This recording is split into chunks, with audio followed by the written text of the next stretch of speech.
Ketosis, ketogenic diet versus ketoacidosis. So what's the difference?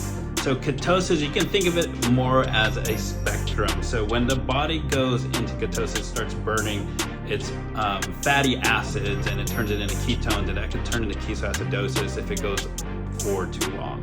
What happens in ketosis, if you have a person who's not diabetic and they're starving themselves the carbohydrates, the body will switch over and start burning the fat, which is what is desired in these high protein, high fat situations.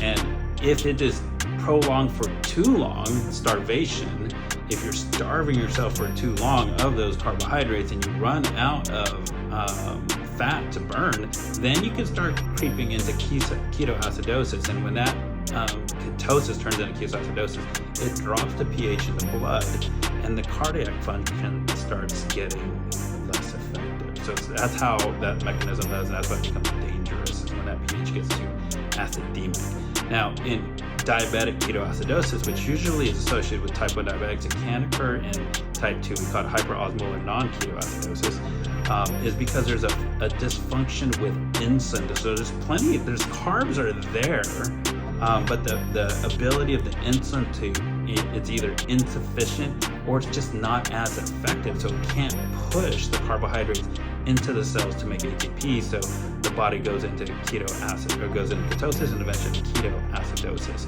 And so the question I got on one of my other videos was why does everyone not go to ketoacidosis? Because in a normal body that's non-diabetic, you can produce insulin and stop the ketosis process before it goes to ketoacidosis. But if you do prolonged starving, you can put yourself into ketoacidosis even if you're not a diabetic patient. Hope that helped. That's hard to do in 2 minutes. That's my attempt.